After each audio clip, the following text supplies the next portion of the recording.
Counted.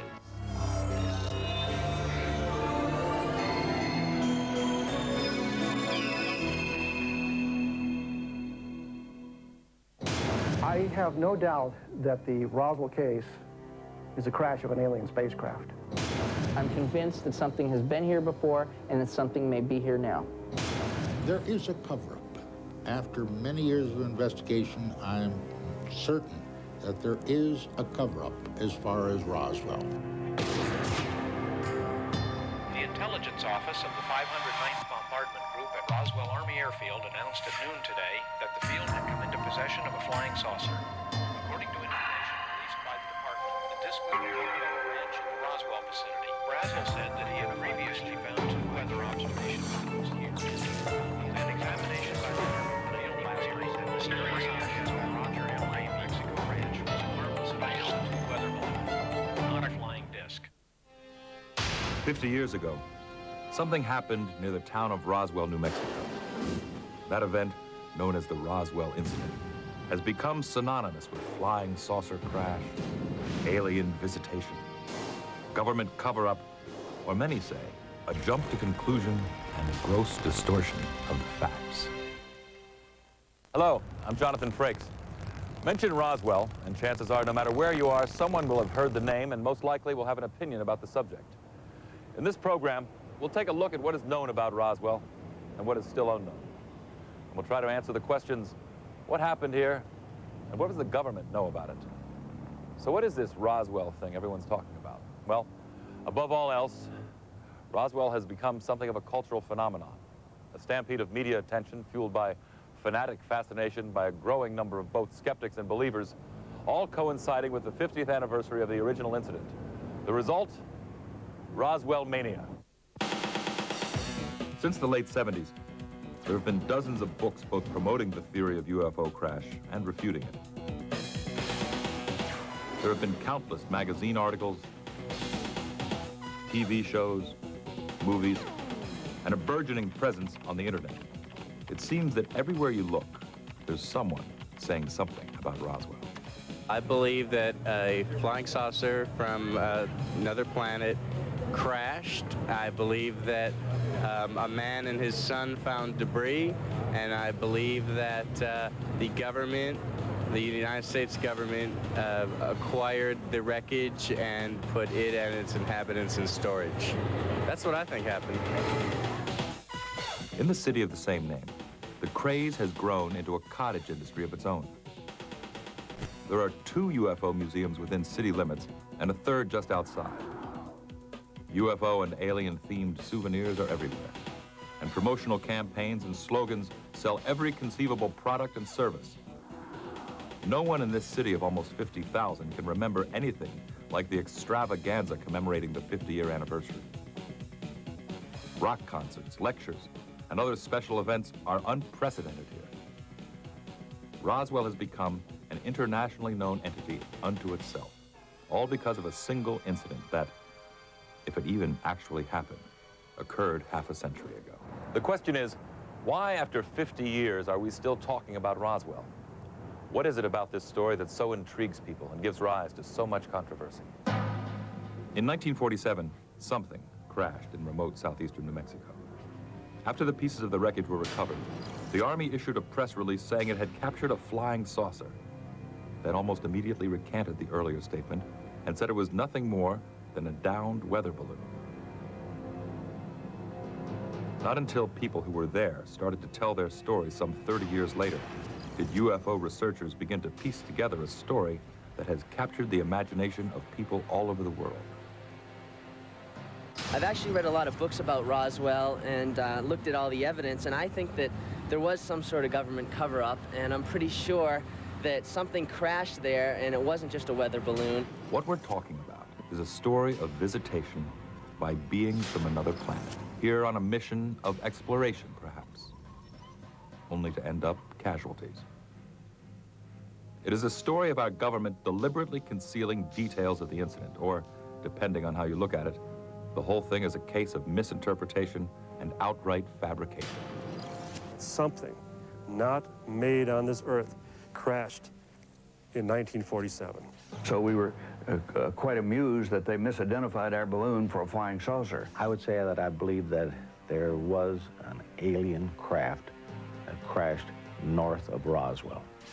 I'm convinced beyond any doubt that what happened at Roswell was that a Project Mogul train of weather balloons, about 23 weather balloons, carrying several aluminum foil radar targets so it could be tracked, crashed on the ranch of a man known as Mac Brazel.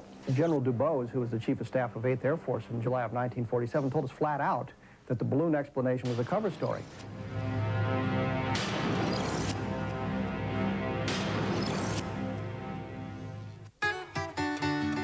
With all of the interest in the incident of 1947, it's easy to forget that Roswell is a real place. It's a real city with real people. Located in southeastern New Mexico, in the heart of Chavez County, Roswell sits in a semi-arid region 3,600 feet above sea level. The town was first established in the 1860s by traders who sold cattle to Navajo and Apache Indians. Cowboys were the dominant workforce in the region for decades. At the beginning of World War II, Roswell Army Airfield opened and became home to the 509th Bombardment Group, at one time the only atomic bomber wing in the world. Renamed Walker Air Force Base after the war, the airfield became a central part of the Strategic Air Command System. Though the base closed in the 60s, the runways are still used for commercial flights, general aviation, as well as a considerable amount of aircraft testing. Ranching and agriculture have always played a big part in this area, and the same is still true today. Many other industries call Roswell home now, of course, and the city has come through the past 50 years with its eye on a future full of promise. Mostly, Roswell is just like any other small city in America. Well, almost. The story of the Roswell incident has been painstakingly researched, pieced together from public records and eyewitness accounts. The basic sequence of events which transpired here half a century ago is well documented and generally accepted as fact. Speculation aside, we have a pretty good idea of what happened and in what order. Let's go back a moment to early summer 1947. Beginning in the month of June, there was an unprecedented wave of UFO sightings around the country. All over, people were reporting seeing strange, unidentifiable aerial phenomena. The Army seemed to be at a loss to explain the observations. Army fighter planes are on patrol for flying saucers. The control tower's in touch and on the watch.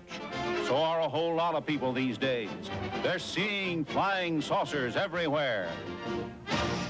July 4th in southeastern New Mexico was marked by some of the most violent thunderstorms on record. A ranch foreman named William Mac Brazel heard what he described as an odd sort of explosion, very loud and distinctly different than thunder. Researchers have since established the sequence of events that followed. On Saturday, July the 5th, while out riding horseback on the ranch, Brazel discovers a large quantity of lightweight metallic debris. The material was scattered over an area 3/4 of a mile long and several hundred feet wide.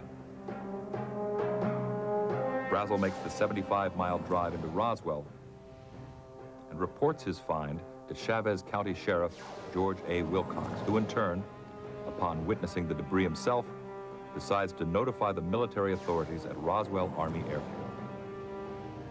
In the meantime, Wilcox speaks to Frank Joyce, an announcer for local radio station KGFL in Roswell, looking for anything newsworthy.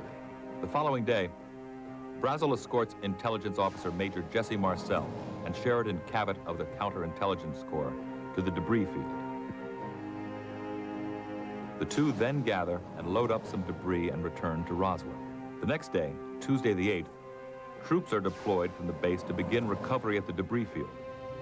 By now, soldiers are already stationed at and guarding a second location some distance away, believed to have been an actual crash site. Colonel William Blanchard, the commanding officer of the base, instructs Lieutenant Walter Hott to issue a press release disclosing that the Army has recovered the remains of a flying disc. That afternoon, the story hits the news wires and the phone lines in Roswell are jammed. Evening papers all over the West pick up the story. Also that afternoon, Major Marcel is sent with some debris to Fort Worth, Texas, to meet with Brigadier General Roger Ramey. At a hastily arranged press conference, Ramey announces that the identification of the recovered debris as a flying saucer has been a mistake, and that it is actually nothing more than the remains of a downed weather balloon with an attached radar reflector. The following morning, the Roswell Daily Record runs the revised, sanitized version of the story. And so, for a few brief hours, the lid was off on one of the most fantastic stories of human existence. Then suddenly, the lid was slammed shut. 2 months later, Chuck Yeager would break the sound barrier, and America would find itself taking the first small steps toward its own program to travel into space. Everyone moved on, and the wild flying saucer story was forgotten by all, except those who were there. 30 years would pass before troubling memories prompted some of those participants to start talking. Coming up next. And that's when I saw these symbols. When we continue with Roswell, cover-ups, and close encounters.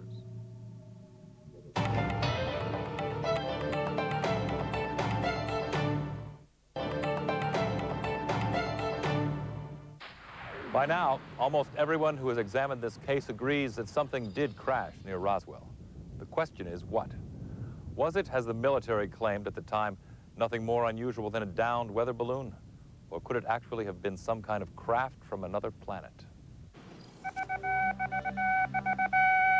Headline edition, July 8, 1947.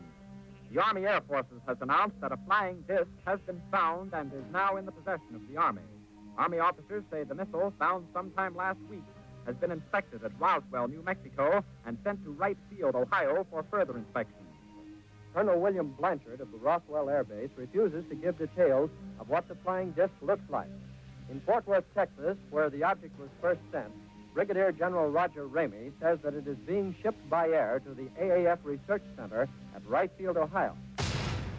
I have no doubt that the Roswell case is a crash of an alien spacecraft. No stranger to Roswell, investigator Kevin Randall first came to follow up on the reports that had intrigued others before him. Now, what we thought would happen is we would come down to Roswell, we'd spend 3 or 4 days down here, talk to the witnesses, and discover the plausible explanation for it, blow out of town. It didn't happen that way. In fact, the first couple of days, it didn't go very well, but then we talked to Bill Brazel, the son of the man who found the debris field up near Corona, New Mexico. And once we talked to him, we realized there was much more to the story, that more had to be done. There were more people we needed to talk to. One of the pioneers of UFO research and a nuclear physicist, Stanton Friedman is generally credited with breaking the Roswell case after a TV station manager first told him of Jesse Marcel. Out of the blue, no previous connection, anything we'd talked about. He says, you know, the guy you ought to talk to is Jesse Marcel. Who's he? Oh, well, he handled pieces of one of these saucers when he was in the military. That got my attention, as you can imagine. I said, well, is he alive? Do you know him? Oh, yeah, he lives over in Houma. I had the faintest idea where Houma, Louisiana was then. I've been there since, of course. We're old ham radio buddies. Shortly before Marcel's death, Friedman was able to record an interview in which the former intelligence officer recollected the 1947 incident. One thing I was certain of, being familiar with all our activities, that it was not a weather balloon, nor an aircraft, nor a missile. It was something else of which we didn't know what it was. There were just fragments strewn all over the area, an area about 3/4 of a mile long and several hundred feet wide. So we proceeded to pick up the parts. A lot of it had a lot of little members with symbols that, to me, I call them hieroglyphics because I could not interpret them, could not be read. They were just like symbols of something that meant something. These little members could not be broken, could not be burned. I even tried to burn that, would not burn. See, that stuff weighs nothing. It's not any thicker than tinfoil in a pack of cigarettes. See, I tried to bend this stuff. It says it will not bend. says, we did all we could to bend it. It would not bend. He says, we even tried making a dent in it with a 16-pound sledgehammer.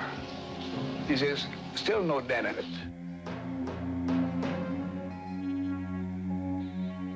Don Schmidt, co-author of the UFO crash at Roswell, along with Kevin Randall, is likewise convinced that the crashed object was a craft from space. We have over 500 witnesses testifying through sworn affidavit or video deposition that what was recovered out here at this site and at the debris field site just 40 miles from here was not manufactured on this earth. Walter Hott was stationed in Roswell in 1947. As the public information officer of the 509th, it was he who issued the now famous press release. I got the information from Colonel Blanchard.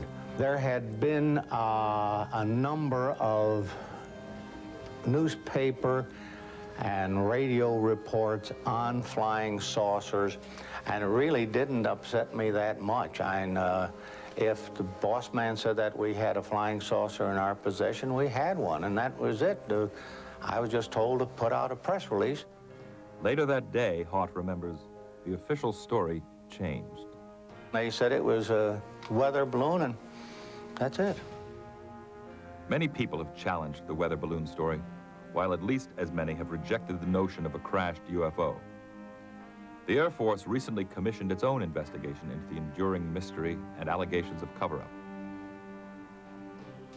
Retired Colonel Richard Weaver is convinced something crashed in Roswell, just not a flying saucer. We found in our study, or our research on Roswell, that ultimately the explanation that's the most plausible was that the debris that was found was from a project which in 1947 was classified top secret, called Project Mogul, which was a high-altitude, constant-level balloon research project, which was designed to detect Soviet military nuclear explosions, which we were unable to detect by any other manner during that time. Despite the conclusion of the Air Force's report, the story of something vastly different than a weather balloon persists to this day. Unfortunately, no photographs of any crashed disk seem to exist, at least none that we've been able to obtain. There have been, however, a number of eyewitnesses who have spoken to investigators.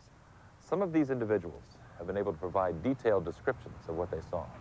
Sworn affidavits, hand-drawn sketches, and various documents have been obtained from a number of sources. We've probably conducted between 2,500 and 3,000 interviews with 500 different people.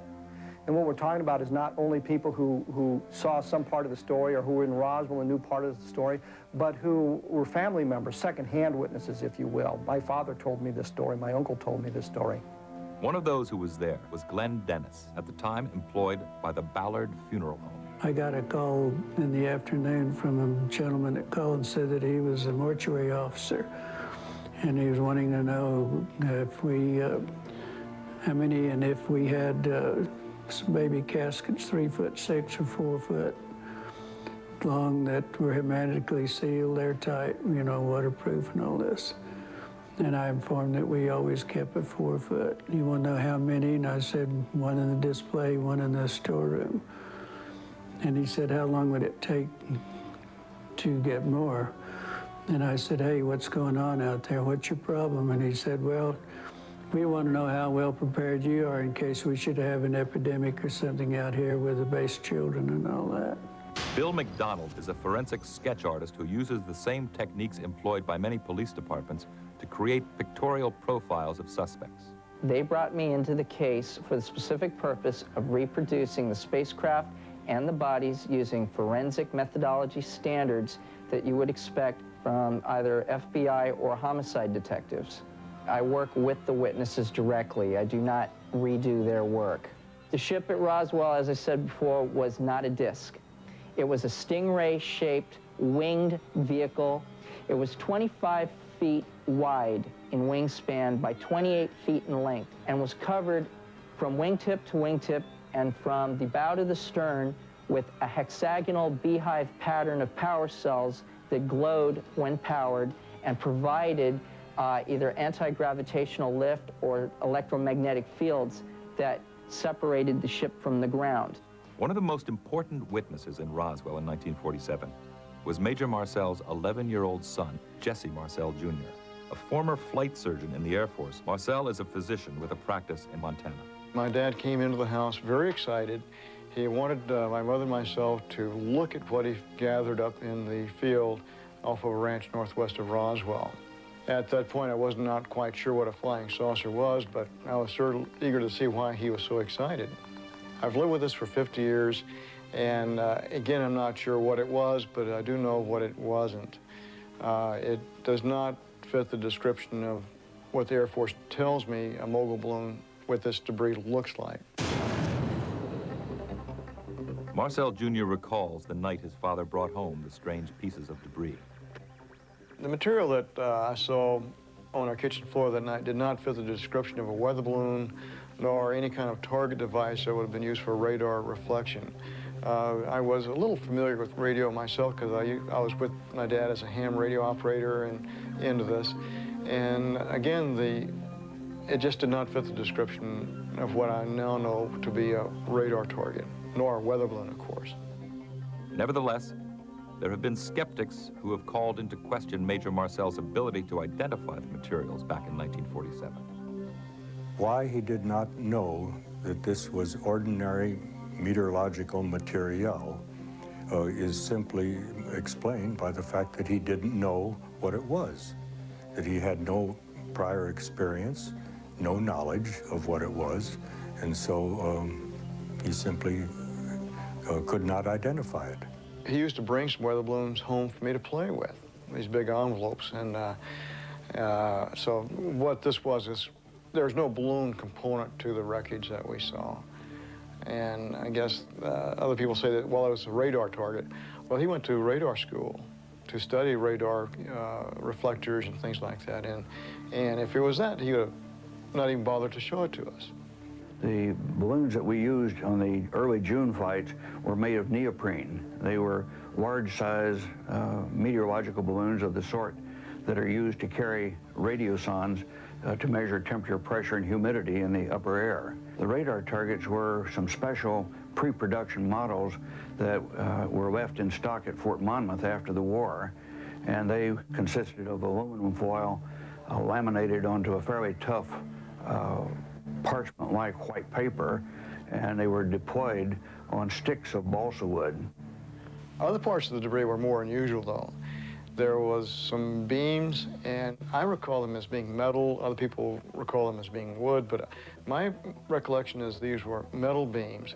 I don't think they're wood because I was very familiar with balsa wood because I built balsa wood models all that time. There were markings on the radar targets, and the manufacturer had to use some tape, something like Scotch tape, to attach the reflective panels to the balsa sticks.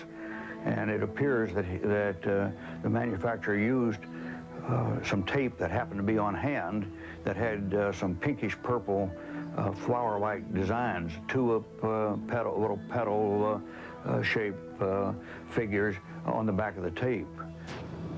Yet Marcel insists that the markings on the material were something other than pieces of decorative tape on balsa wood.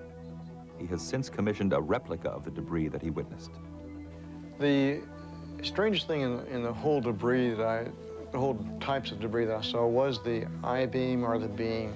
It was a metal rod, 12 to 18 inches long, with the purple-violet hue figures written along the inner surface.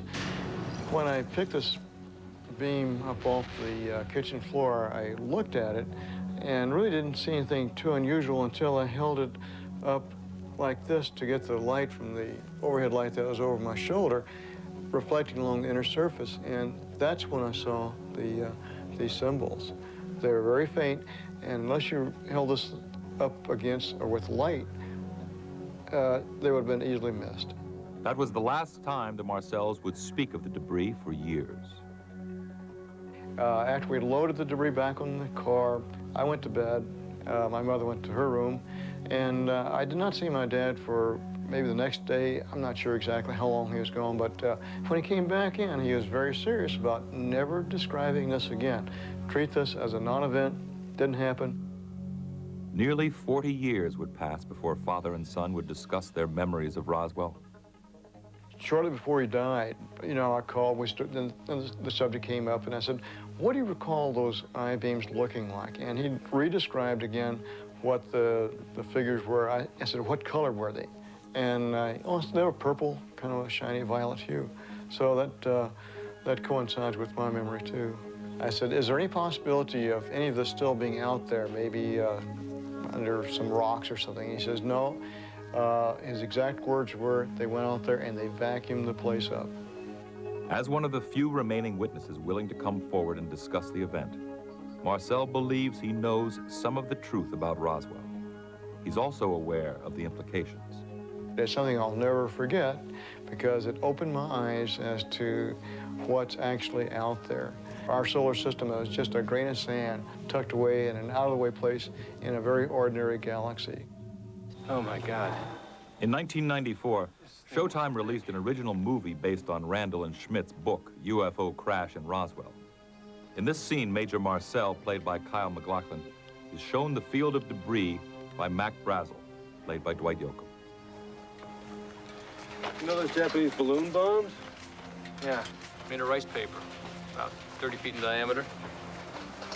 They don't come apart when they land unless the bomb goes off. Then you can see char marks everywhere. Right.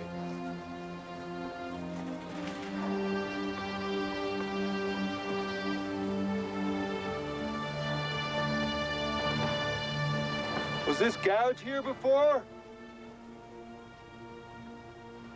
Nope. Even with what UFO researchers consider an abundance of evidence pointing to alien craft, the weather balloon story persists. There's certainly no evidence that balsa wood and aluminum foil are the sorts of things that spacecraft would be made of. So I think it's highly probable that our balloon caused that incident. It's a preposterous explanation that makes absolutely no sense. The documentation does not corroborate what they say, and yet too often the news media and the skeptics say, oh yeah, it's Project Mogul, case closed. Almost equally intriguing to researchers as the question of what crashed outside Roswell is the mystery of what happened to the remnants of the wreckage. After the original carload of debris was taken to Roswell Army Airfield by Jesse Marcel, orders were sent to secure the remaining material at the Foster Ranch.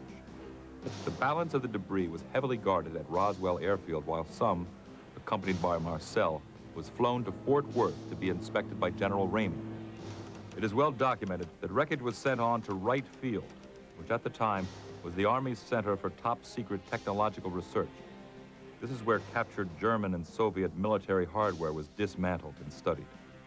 Many believe that this was where the initial work was begun to reverse engineer the recovered alien craft. There is also evidence that within hours of the initial reports, a satchel of the material was flown to Washington for a briefing with President Truman. The compelling questions remain. If this was simply a downed weather balloon as the government claims, then why was the material handled under such high security? And why would a routine recovery require the immediate attention of so many high-ranking officials, including the President of the United States? A new generation has grown up since the Roswell incident. UFO believers flock to see the small town with the intergalactic past. Some of the people you would most expect to be excited about Roswell are the people who call Roswell home. Curiously, many of the town's residents say they've never even heard of the 1947 incident, or that it's of no concern to them. What? And I tell my husband, what is this? And he's from Texas. And he said, well, I've already heard about this years back, and I just never had heard about it till, like I tell you, 2 years ago. I just ignore it in my life. I can't even get on the phone when they say, let me have your address, and I say Roswell, New Mexico, and they just tell me, oh, that's where the UFO landed, you know, just kind of, oh, I guess. I've heard of it, but I don't believe in it. I think it's just like a bunch of stuff made up and stuff. Well, Roswell's my hometown. I've lived here all my life, like I tell you, and This is great, but I'm just not into it. So who are the ones asking the questions? Surprisingly, many of the strongest voices speaking out about Roswell are not New Age eccentrics, but are from the scientific community. Stanton Friedman is a nuclear physicist who has worked on advanced aerospace technologies and nuclear power plant systems for companies such as General Electric, Westinghouse, General Motors, and TRW. Bruce Maccabee has been a Navy optical physicist for over 20 years. He received his PhD from American University and has been personally researching the subject of extraterrestrial intelligence for the past 25 years. Lee Chagall is a materials scientist who has been a consultant for both NASA and the Department of Defense. He specializes in aerospace manufacturing techniques and high-energy lasers. These scientists, through personal research, are convinced that what crashed in Roswell was from another world. Coming up next. And there's 3 of them almost in a straight line. I don't like to be the only one seeing these type things. I still have a contact out there. When we continue with Roswell, cover-ups, and close encounters.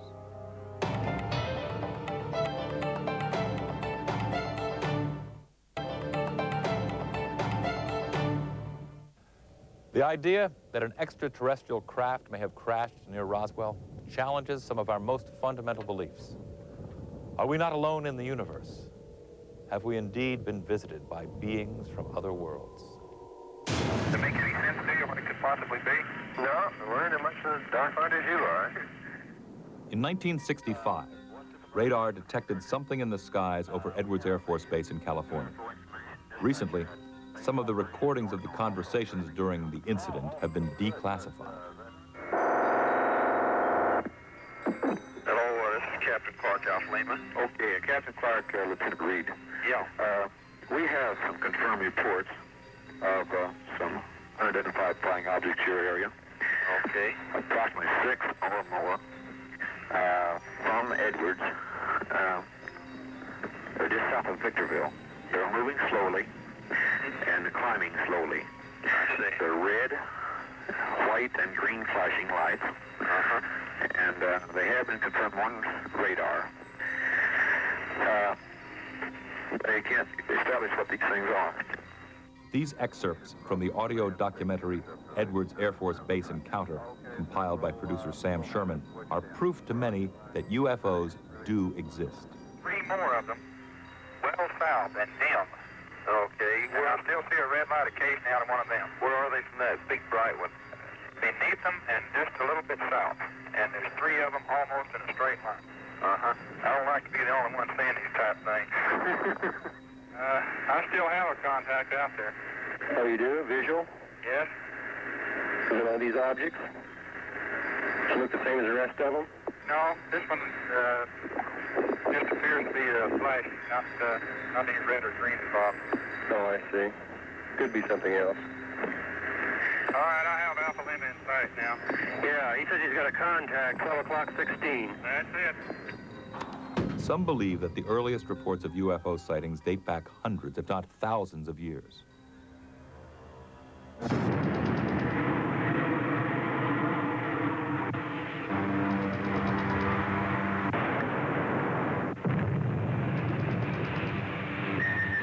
Certainly, in this century, the notion of distant space travel and contact with exotic beings from other worlds has been a captivating and entertaining subject in popular culture.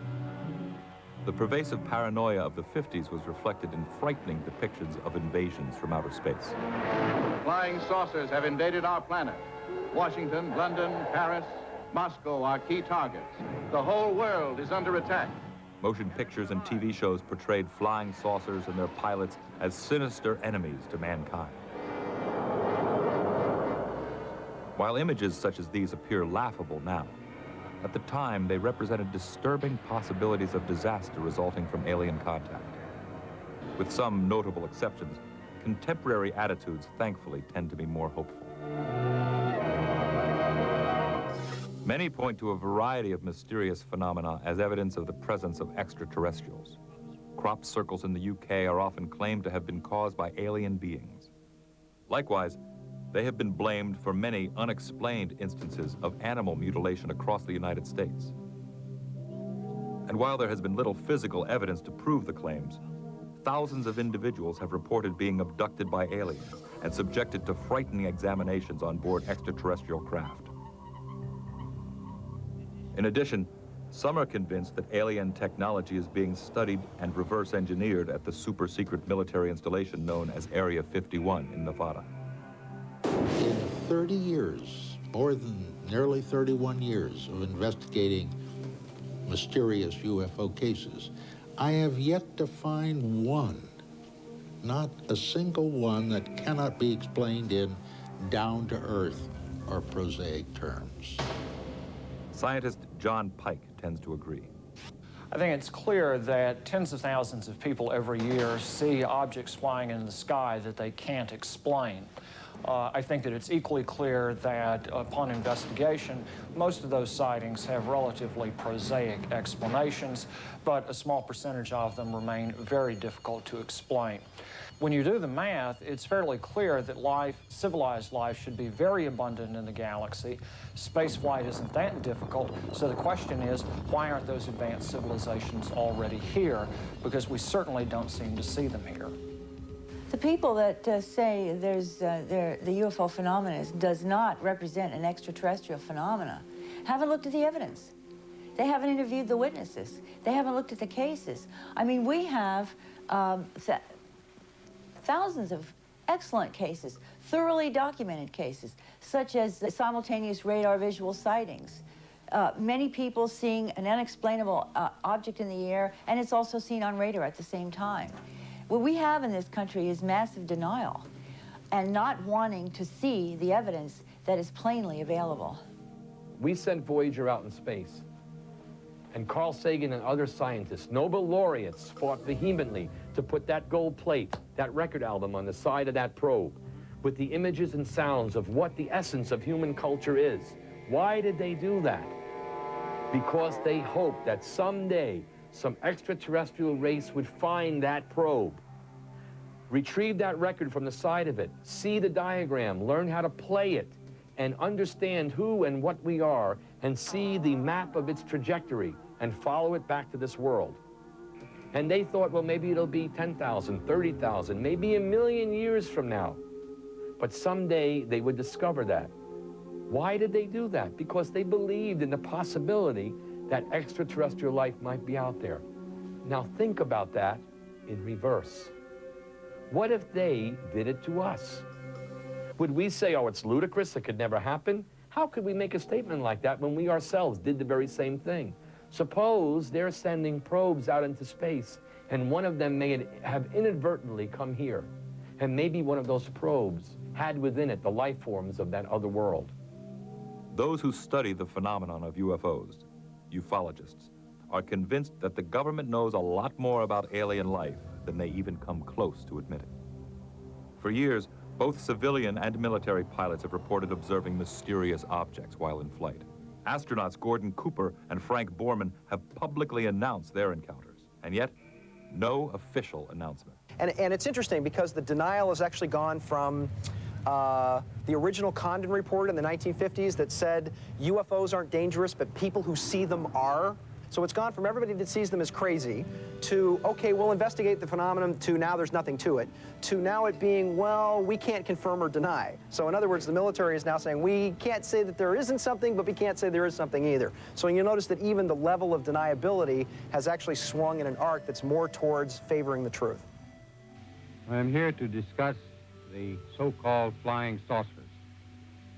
The Air Force interest in this problem has been due to our feeling of an obligation to identify and analyze to the best of our ability anything in the air that may have the possibility of threat or menace to the United States. In pursuit of this obligation, since 1947, we have received and analyzed between 1,000 and 2,000 reports that have come to us from all kinds of sources. Of this great mass of reports, we have been able adequately to explain the great bulk of them. However, there have been a certain percentage of this volume of reports that have been made by credible observers of relatively incredible things. It is this group of observations that we now are attempting to resolve. Responding to ever-increasing awareness to the situation, the Air Force launched what they called Project Blue Book, implemented, they said, to investigate the UFO phenomenon. Project Blue Book was the third name for the Air Force's publicly known UFO investigation. By previous names, it goes back to January 1948 and continued until December 1969, almost 22 years. It was headquartered at Wright-Patterson Air Force Base in Dayton, Ohio. It accepted UFO reports from government people, from the general public. It collected over 12,000 reports, and it was charged, obviously, with explaining every single report it got.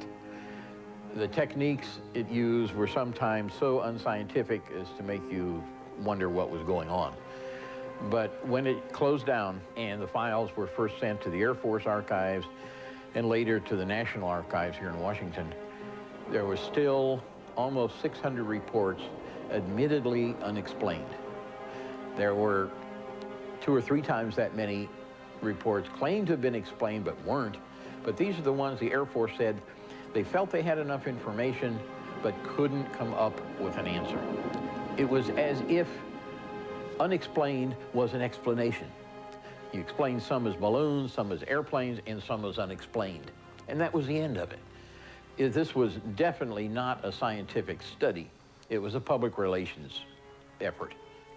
Only a fool would say that there is no possibility of life elsewhere but on Earth. Yes, there must be life out there, but I must say that we on Earth have not seen it yet. None of the arguments made by a very small group of debunkers, noisy negativists as I call them, people like my college classmate Carl Sagan, against the first 2 conclusions, stand up under careful scrutiny. The arguments sound great until you look at the evidence and they collapse of their own weight. The evidence is overwhelming that planet Earth is being visited by intelligently controlled extraterrestrial spacecraft. In other words, some UFOs, underline the some 20 times, are alien spacecraft. Most are not. I don't care about those. To fully investigate a persistent mystery as intriguing as Roswell, researchers endeavor to consider all possible explanations. In the case of Roswell, there is still the question of whether the crashed object could have been something other than a UFO. My inclination is to believe that it was a Air Force or Central Intelligence Agency balloon project, and that there was an initial attempt to cover up this intelligence program. John Pike is a scientist with the Federation of American Scientists. I'm extremely skeptical that it had anything to do with extraterrestrial intelligence because for one of their vehicles to crash implies a fallibility on the part of their technology that's simply inconsistent with the reliability that one needs to build starships. Or could it have been a classified U.S. project? Aerospace engineer Ron Ray spoke with us at Edwards Air Force Base. Yeah, the possibility exists back in the 40s that because all this new technology came out of Germany, we had scientists from Germany that either we were testing new advanced concepts to us at the time, these rocket engines, which were brand new to us, or this was some kind of smokescreen, if you will, to hide or to put the Russians off guard, make them think we were further along than we really were. And there's been a history of misinformation on both sides trying to keep each other off guard, and that very likely is one of the possibilities. If it wasn't Roswell, we're probably doing it some other place. But researcher Don Schmidt doesn't agree with either explanation. The debris field, as you'll see in some of the shots, is open pasture. It's visible for miles from the air. In fact, Kevin Rando and I have flown over the site on 2 separate occasions. You can literally see for almost 50 miles. Now, I can assure you that if there was anything that had gone off course, anything that had been lost, that was of top secret nature, they would have found it before anybody. Let's just suppose Los Alamos or White Sands launched some ultra-experimental plane, rocket, whatever. They'd be out looking for it. Maybe they are, maybe they can't find it. That's happened. Sherman, look around you. What do you see? I mean, what do you see geographically? This place may be remote by car, but not by plane.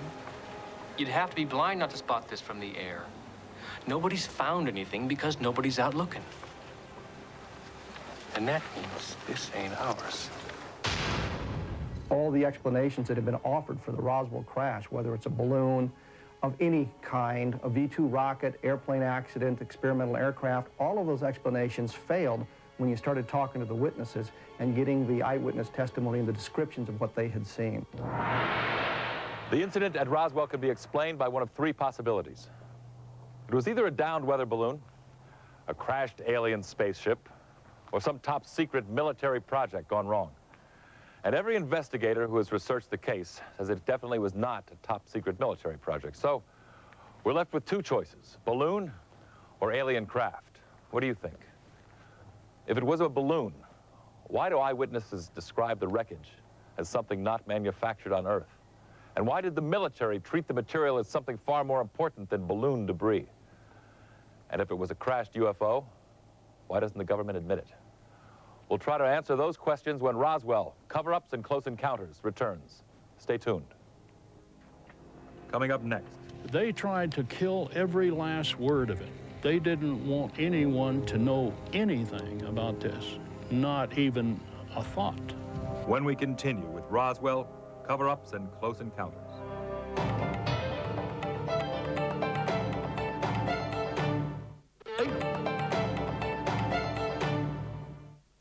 We're talking about Roswell and the incident of 1947. The crash outside of town ignited the passions of those who insist that what landed here was a spacecraft from another planet. If the remnants recovered were from an alien craft, they say, the reason we haven't been told about it is simple. The government is keeping the details of the incident a secret. I really think the story here is not something crashing here so much.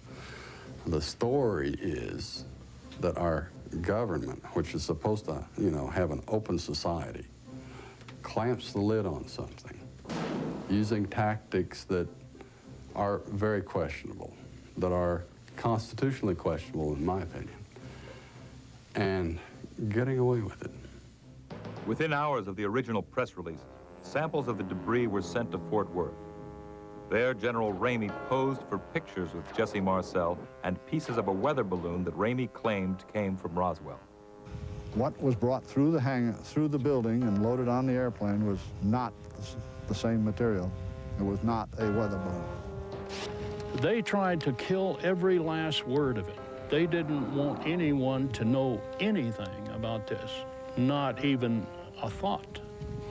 While at Roswell Army Airfield, Glenn Dennis witnessed what he believed to be the wreckage of an airplane crash. He was immediately detained for questioning, then threatened by military officers. When I turned around, there was another captain standing there, and he came up and he tapped me on the shoulder and he said, don't go in and start a bunch of rumors. Nothing's happened out here. There's a crash or anything else. And he said, you'll get in some trouble or something similar. I don't remember the exact words of it. And anyway, I didn't like his attitude, and I said, I'm a civilian, you can't do anything to me, you can go to hell. And that's when he really punched me a little bit, and he said, somebody will be picking your bones out of the sand if you do. And that was the only time that I was ever threatened. There is a cover-up. After many years of investigation, I'm certain that there is a cover-up as far as Roswell. Not by the U.S. Air Force, not by the U.S. government, but by those people who falsely claim that the government is covering up. They are the ones that are withholding key information from the public. Aviation historian Philip Klass believed that a declassified letter to the Pentagon by Lieutenant General Nathan Twining might be evidence disproving the Roswell cover-up theory. Here is a letter written by Lieutenant General Nathan Twining on September 24th, 1947, in which he says, the phenomenon reported is something real and not visionary or fictitious. But what you never see or never hear quoted is a later paragraph in that same letter in which General Twining says, due consideration must be given to the following: the lack of physical evidence in the shape of crash-recovered exhibits which would undeniably prove the existence of these objects. This letter alone, that comment alone, disproves Roswell. And because of that, writers of books on Roswell, producers of TV shows, intentionally omit any reference to that. Not all researchers believe this letter disproves a cover-up. There's no doubt there was a cover-up. General Dubose, who was the Chief of Staff of 8th Air Force in July of 1947, told us flat out that the balloon explanation was a cover story. That's what they were told to tell the press. General Dubose also said that he was not supposed to discuss this event with General Ramey, the commander of 8th Air Force. Why not, if it's just a weather balloon? Even if it's a balloon assigned to the top secret Project Mogul, there is certainly nothing in the balloon arrays or nothing in the equipment that requires that high level of security. Why create this massive cover-up to do that? To fully understand how a story as extraordinary as that of a crashed flying saucer could be kept secret, we need to return once again to early summer 1947. 4 long years of fighting had ended victoriously for the Allies. With the surrender of Germany and Japan, the nightmare of World War II was finally over. To every subordinate that has been in this command of almost 5 million Allies, I owe a debt of gratitude that can never be repaid. The troops returned home, and America was getting back on its feet and coming to terms with its new position as a global superpower. In the late 40s, New Mexico was a proving ground for the most awesome weapons the world had ever seen.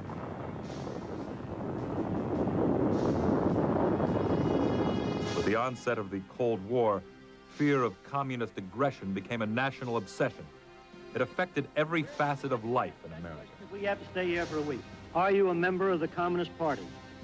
Or have you ever been a member of the Communist Party? I have told you that I will suffer my belief. Far from New Mexico, 1947 saw the beginnings of McCarthyism and the witch hunts of the House On-American Activities Committee. For Americanism for many years, and I shall Stand continue away from the stand. Fight for the Bill of Rights, which you are Officer, trying to leave destroy. this man away from the stand.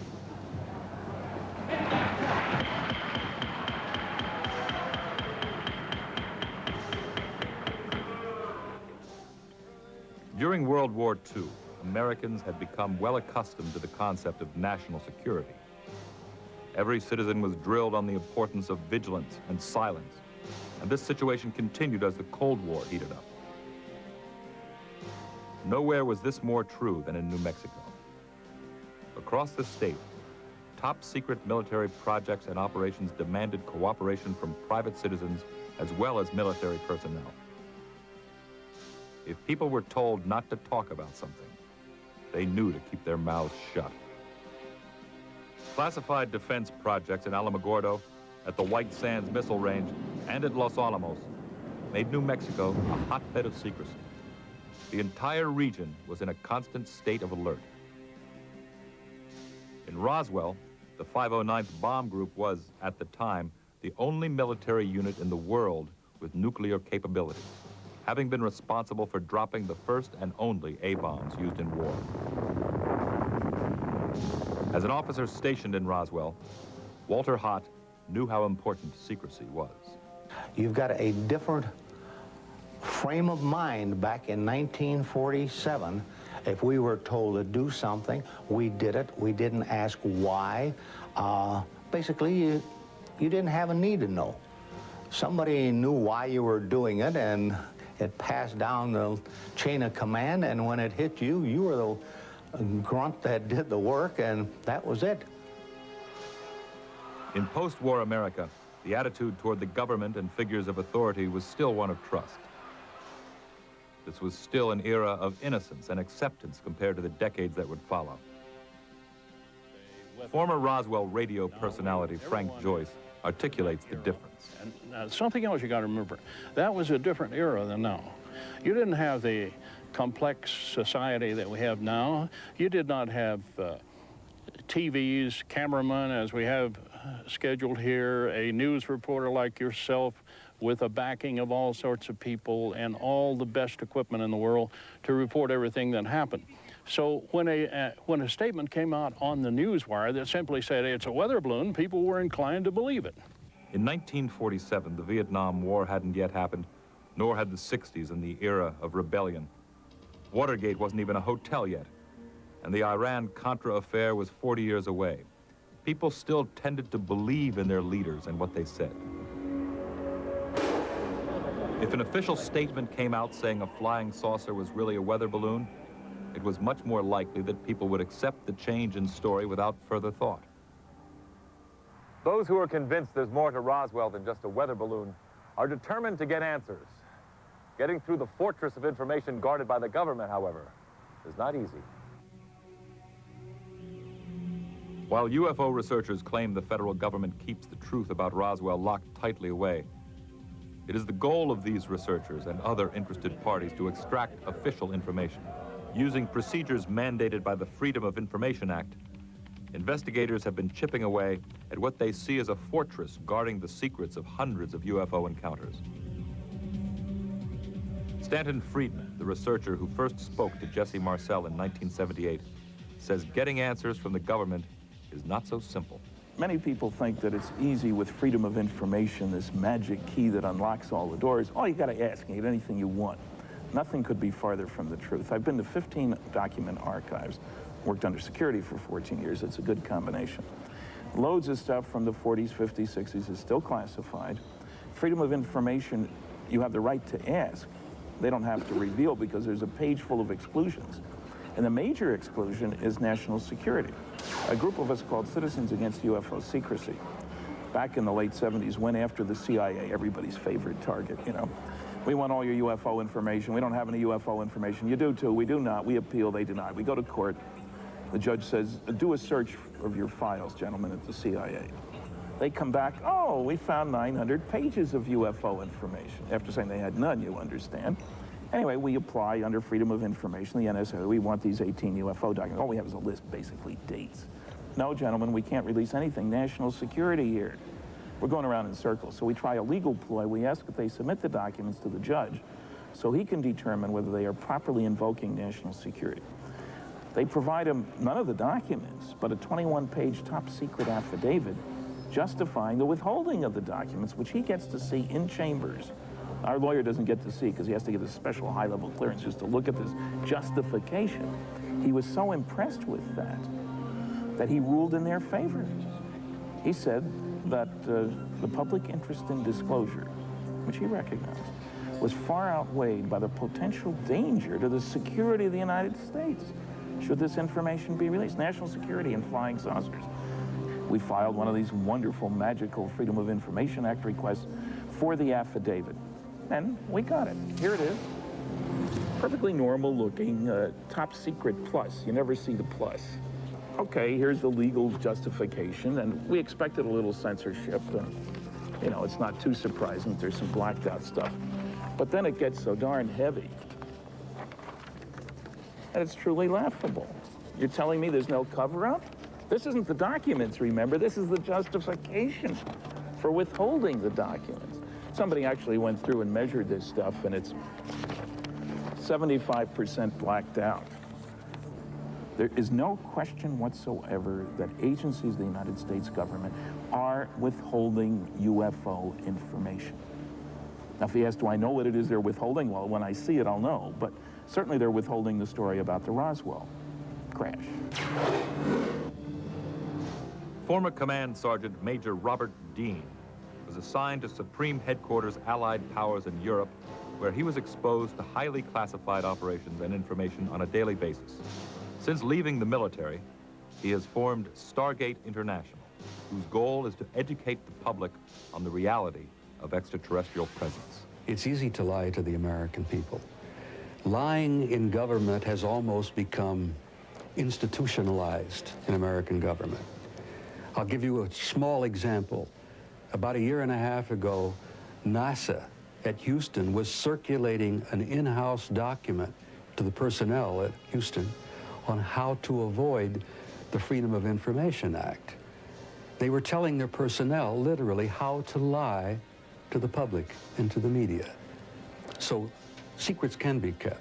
The lid has been kept on this one for well over 50 years. And it's quite easy to lie to the American public because they don't do their homework and they don't pay attention.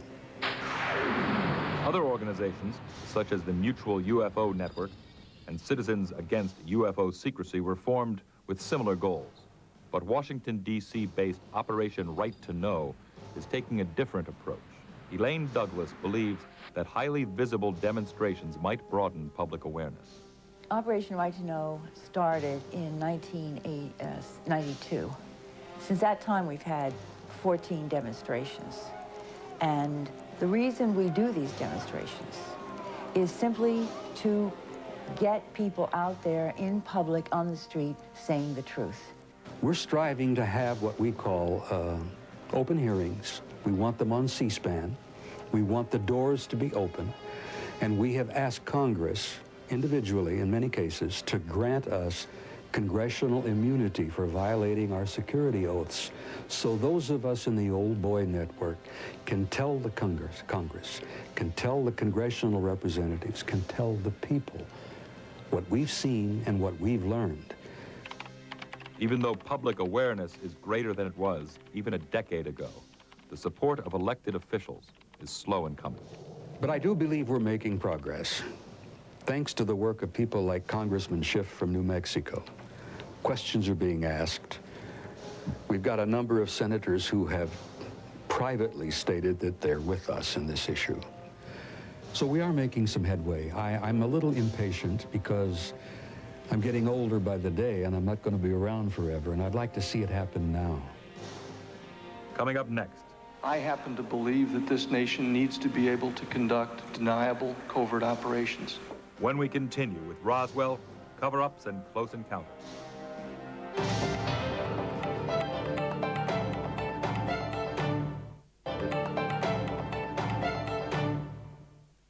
While assertions of government cover-up are handily dismissed by skeptics as nothing more than the rantings of paranoid sensationalists, it's important to consider the government's track record over the past few decades. Since the earliest days of this nation, the American system of government has been designed to serve and be responsible to the American citizen. Yet for the last 30 or 40 years, there has been a steady erosion of trust in the country's leaders. The reason? A repeated surfacing of incidents of dishonesty by government officials. Beginning in the late 40s and 50s, federal government sponsored a massive program to test and develop atomic weapons. Cold War fear created an urgent need to perfect weapons of mass destruction as part of the strategy of deterrence. Not only were powerful devices tested, but the effects of atomic radiation were also studied. It was not until 1994, however, that it was learned that many radiation test subjects were not even aware of their exposure to radiation. The revelations resulted in public outrage and congressional hearings. But I must say that slipping radium substances in however small doses to unsuspecting, uninformed, and unconsenting citizens smacks of an evil that cannot be dismissed. It is no accident that prisoners, and soldiers, and the elderly were used for testing effects of radiation. These members of society were not fully enfranchised and lacked control over their lives. In the 1960s and early 70s, the war in Vietnam spilled over into neighboring Laos and Cambodia. Bombing campaigns were carried out by the military while the public and press were kept in the dark. In the 80s, arms were sold to support the Contra anti-communist in Nicaragua in violation of U.S. law and without public knowledge. God bless America. I happen to believe that this nation needs to be able to conduct deniable covert operations. I believe that this president, like all presidents, needs to have an ability to dissociate himself from those activities, and that the U.S. role should remain hidden or deniable and not be revealed. And more recently, it was learned that beginning in the 40s, black soldiers were used as human guinea pigs to study the effects of syphilis. Most shocking is the revelation that the test subjects were never told and were not treated even when treatments for the disease existed. It's no wonder many doubt the honesty of government officials. How paranoid is the belief that the government would withhold knowledge of extraterrestrials? Well, after numerous private and official probes, what does the government say Roswell was? And does anyone believe their answer? Retired Air Force Colonel Richard Weaver was assigned to head up the government's 1994 investigation into the Roswell incident. The impetus for the Pentagon starting its inquiry into what happened was to be responsive to a General Accounting Office request that was generated by Congressman Stephen Schiff of New Mexico. Congressman Schiff had requested the GAO to conduct an audit of what was veilingly named balloon crashes and airplane crashes, but it was obviously what they were looking for was something to do with Roswell. The Air Force responds to all GAO requests. They answer them all. They provide all the information. And this was just another GAO request that we responded to. About September of 1993, maybe October, I talked with some officials at the General Accounting Office who I was seeing on some other matters, and I told them about this and asked them if they would undertake an inquiry for me. And what I asked them for was not to recreate the Roswell incident from scratch by trying to interview everybody. After almost 50 years, I don't even think that's probably possible to do anymore. I asked them to help me find the government documents that would have existed in 1947. And if they don't exist anymore, what happened to them? I do have to add that there has been at least one change since I began all this, and that is that the Department of the Air Force, through the Secretary of the Air Force, issued an instruction to all agencies to fully cooperate with the General Accounting Office. And I was glad to see that change of position on the part of the Air Force, because they quite clearly were not fully cooperating with me when I first contacted them. And what answers did the Air Force investigation yield? We found in our study or our research on Roswell that ultimately the explanation that's the most plausible was that the debris that was found was from a project which in 1947 was classified top secret, called Project Mogul, which was a high-altitude, constant-level balloon research project, which was designed to detect Soviet military nuclear explosions, which we were unable to detect by any other manner during that time. According to Weaver and his team of researchers and analysts, there was nothing other than a weather balloon that could have crashed at the Foster Ranch. We considered a number of options going into it, and those are things that we explored. For example, could this have been an airplane crash, whether a regular airplane crash or an experimental airplane crash of some type? And the answer was no. Could this have been a nuclear accident, since at that time the 509th Bomb Group at Roswell was the only people in the world that had nuclear weapons? And the answer again was no. Could this have been a missile crash from White Sands, an errant missile that had somehow got off course? And the answer again we found was no. And we considered, could this have been an extraterrestrial event of some proportions? And again, the answer we found was no. While many believe that the government is still covering up the true story behind Roswell, Colonel Weaver believes that his investigation was completely unbiased. We went into the whole study with a real open mind, and I say we, there were scores of people involved. This just wasn't myself or Captain McAndrew, whose name is also usually linked with this, but scores of people who were involved in the research. We went into it with an open mind and with no presuppositions of what we would find.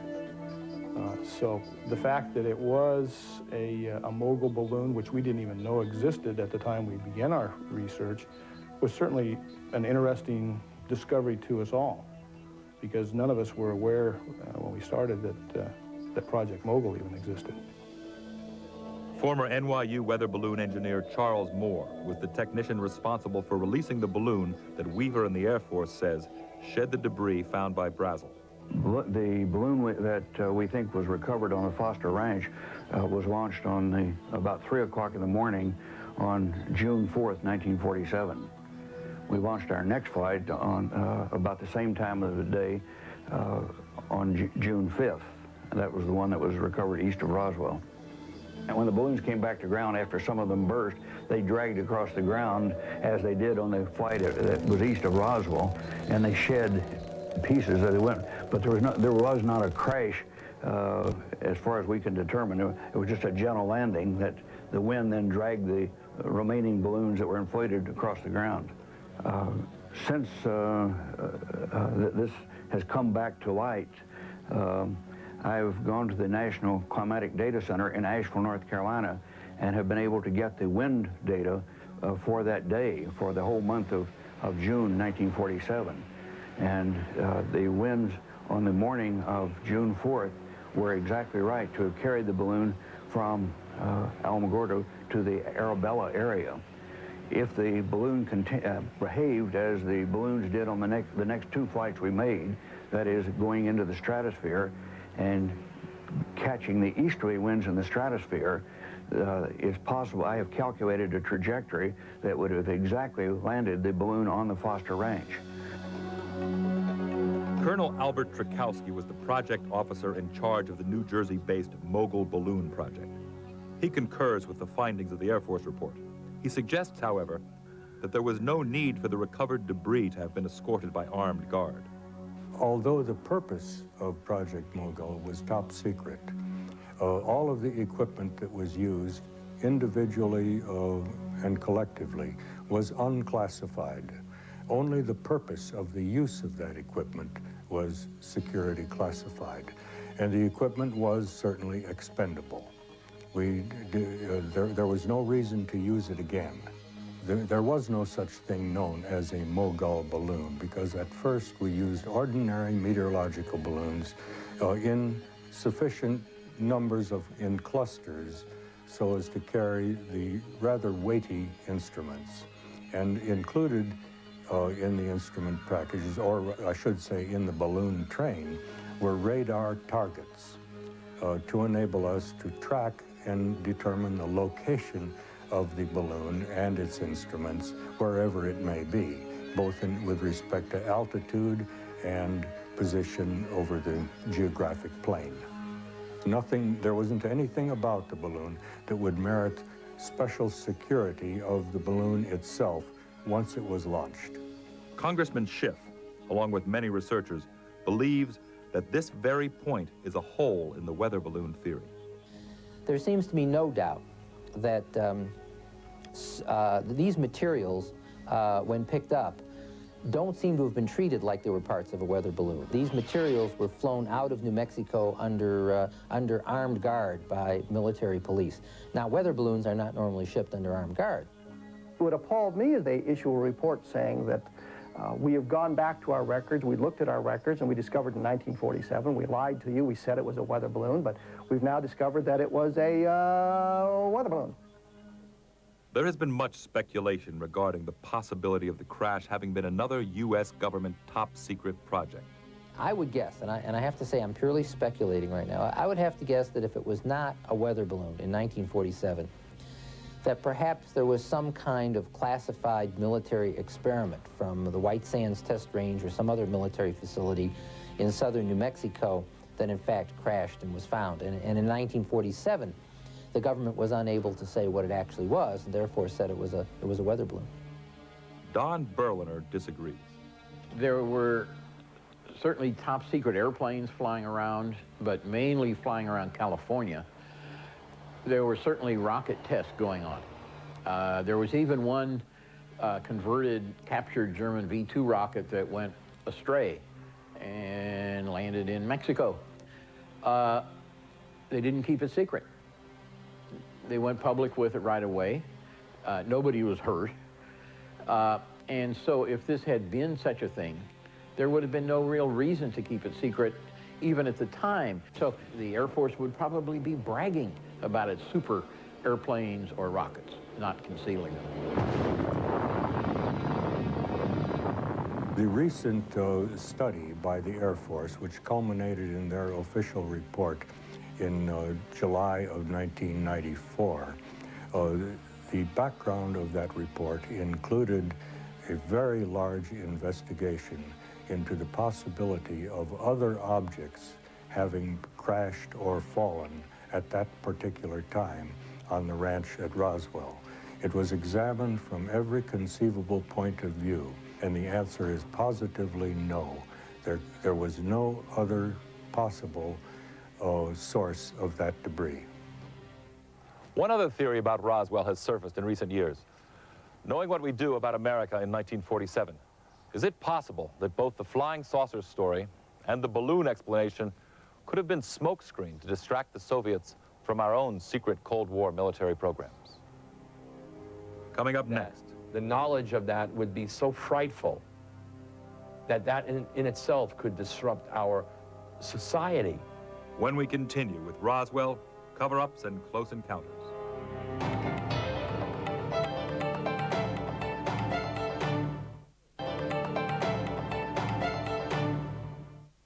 So if the crashed object was indeed a UFO, why has this information been kept secret for 50 years?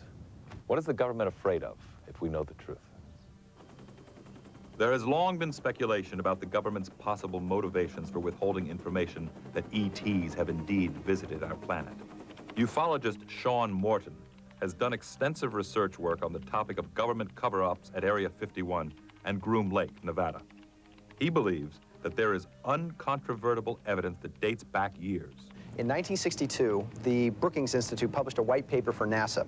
And in that white paper, they said that within 30 years, that NASA would come in contact with either extraterrestrial archaeology, a la the face on Mars or the pyramids at the Cydonia site, or many of the artifacts that we found on the moon, or we would come in contact with extraterrestrials themselves.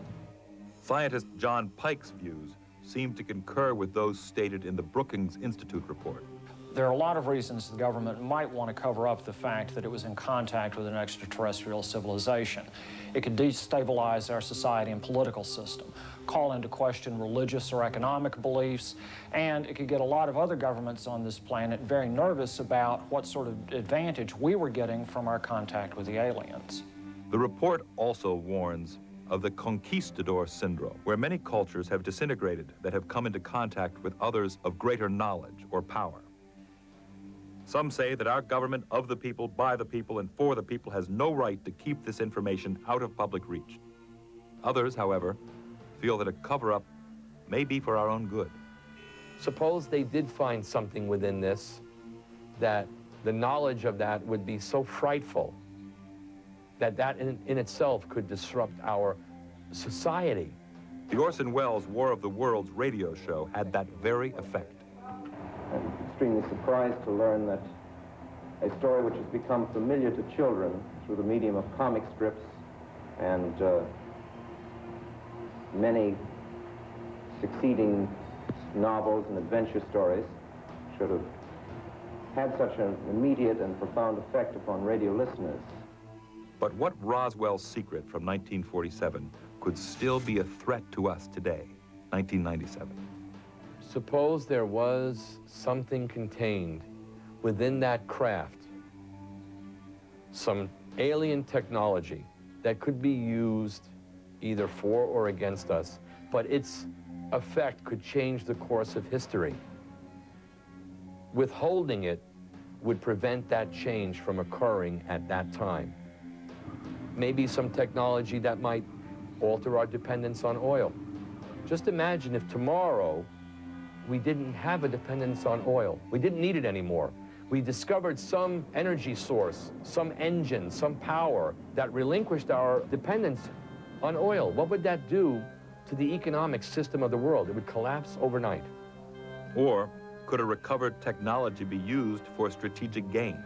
If a government reverse engineered the technology from a starship in the same manner that the military might back engineer a rival country's spy plane, for instance, the government could stand to gain immeasurably. A number of technologies were either partially inspired or wholly inspired from what was recovered at Roswell.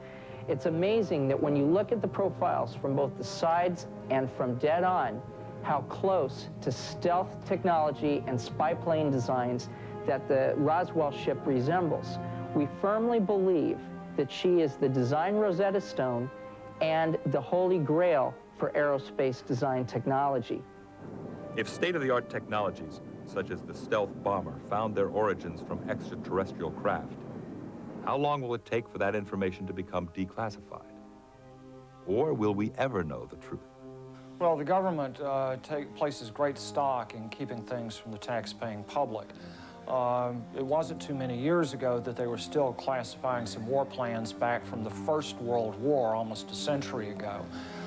There's still great warehouses full of documents from the Second World War period that have yet to be declassified. So there are an awful lot of secrets that the government has kept for a very long time. But is the public's constitutional right to know more important than a perceived threat to national security? And moreover, could we handle the answers if we had them? We never even talked about freedom of information back in the 40s or the early 50s. There wasn't any business, there was no talk about the public's right to know anything. The issue to me is government accountability for what the government did. The government should make public all of its records on this or any other subject, unless only there's a current, real security need for them not to do so, and then the public can make up its own mind. The problem is that we, the people, don't want to know. Sure, there's been a government cover-up, and people say to me, how could this be kept secret for 50 years? Well, the answer is not without the wholehearted cooperation of the American people. So, what would happen if aliens landed on Earth tomorrow? Would we welcome them as fellow intelligent beings? Or would our own feelings of superiority shatter and give way to fear and mistrust? The first test was the announcement of a tiny microbe in a little meteorite that landed in Allen Hills in Antarctica. That was a test of our society. How would we react to the announcement of life on another planet? And what do you think occurred? Exactly what that computer scenario said would happen. Society was divided right down the middle. Those on the one side said impossible, it couldn't be life. Earth is the center of intelligence in the universe. And those on the other side of the fence who said, we knew it all along. I'm convinced that something has been here before and that something may be here now. We interrupt this program to give you a bulletin just received from one of our naval units at sea. A large object traveling at supersonic speed is headed over the North Atlantic toward the east coast of the United States.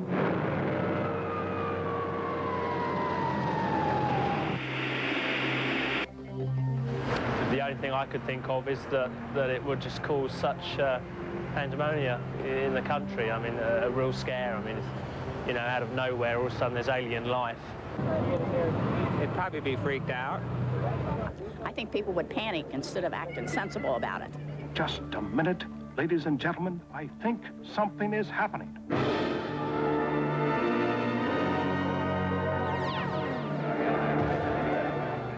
We'd have a party. We'd have a great party.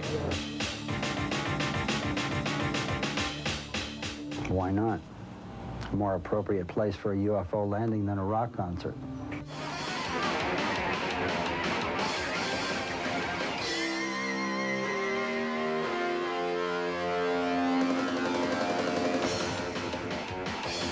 Welcome to D.C. Welcome to America.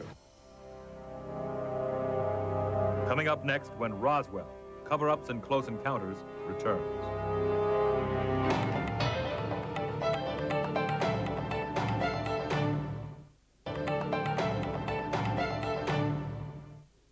With all that we know about the circumstances of the Roswell case, it's puzzling as to why more people who were here 50 years ago don't come forward now and tell their story.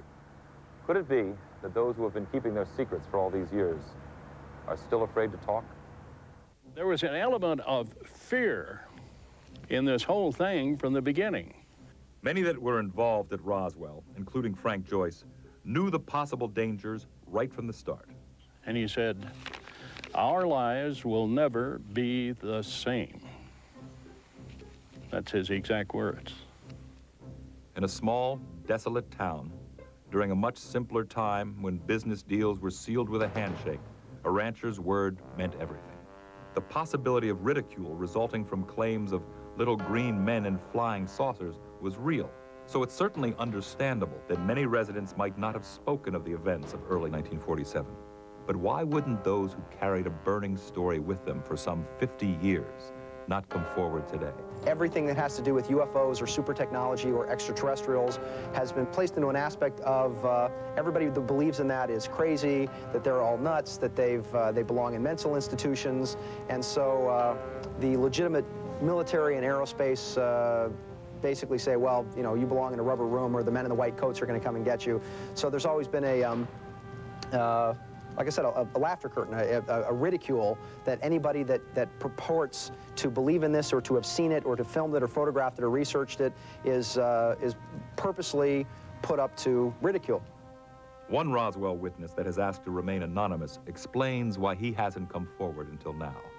I have children that could possibly be hurt by this. They're also residents. I also have several legal matters that are pending that some judge might not look favorably upon me if I stand up and tell them that I did definitely know that something crashed out there. But that could be twisted and warped in a court of law, sir. Dean knew those involved and the ramifications of them having told their stories. The man that found it in the first place was denied loans for pickup and for tires. This was right after the Second World War, and tires and pickups and stuff were rationed, and his banker said that he wasn't about to let this man have a loan because he felt that he was being not candid and had told a lie about this thing happening out there.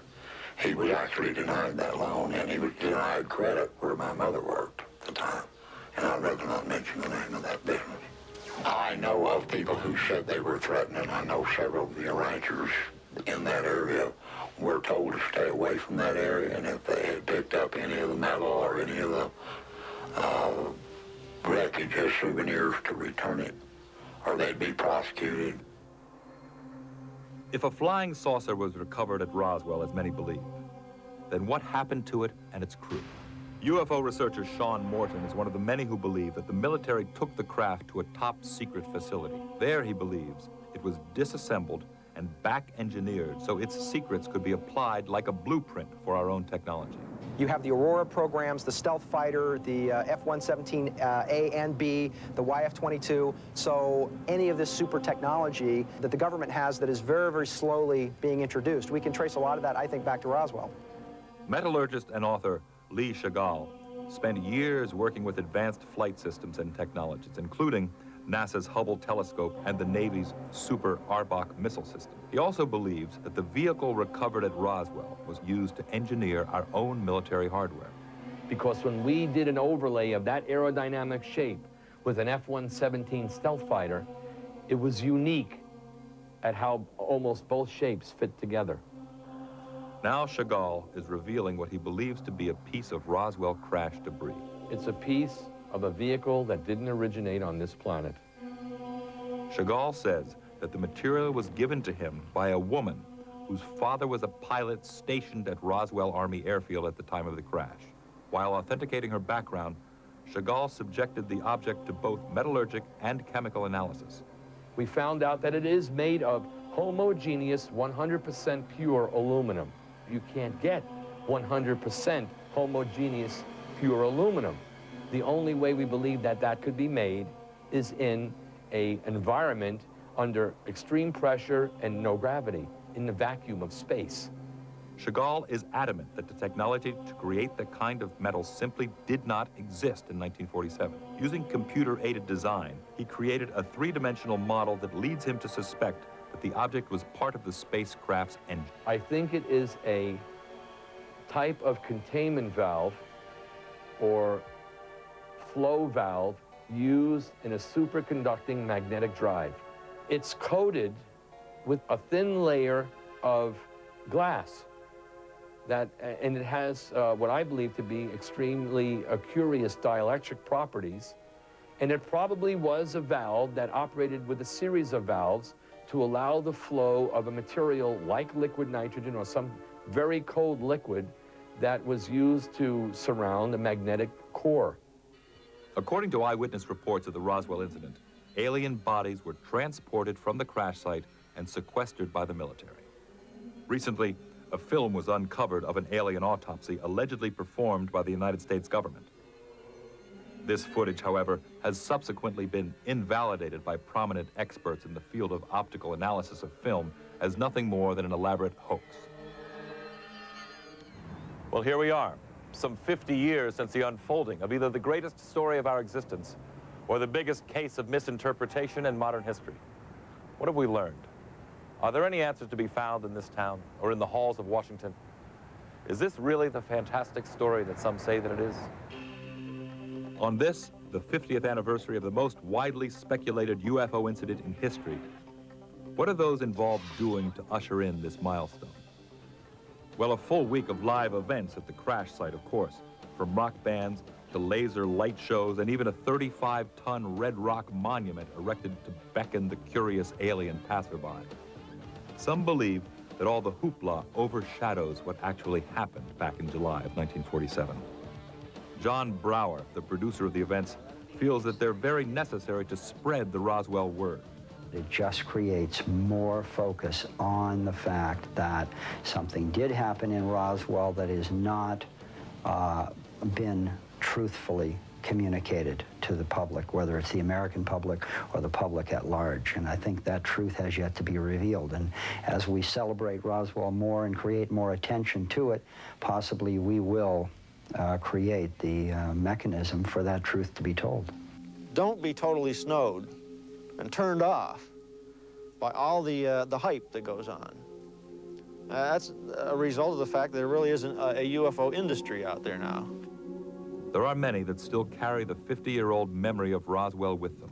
Their hope is that as the years pass and new generations rediscover this most unusual occurrence, maybe a few of the scores of compelling questions might finally be answered once and for all.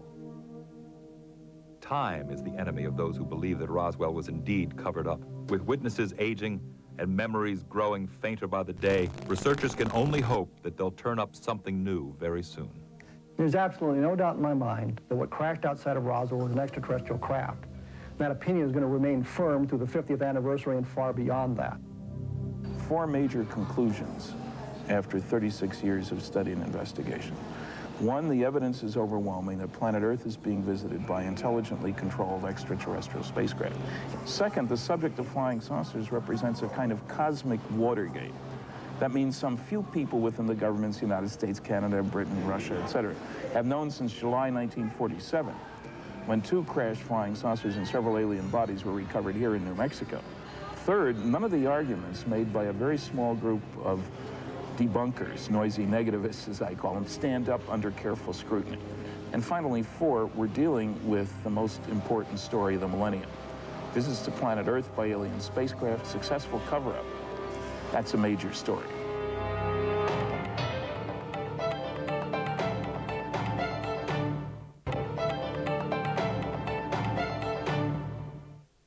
I hope we've been able to shed some light on the enduring mystery of Roswell. One has to wonder, will we ever know the full truth about this case? Or do we already have the answers in front of us? What do you think? Have we been visited by other life forms from beyond our tiny corner of the universe? And if we have, can we handle the knowledge that we are not alone? I'm Jonathan Frakes. Thanks for joining us.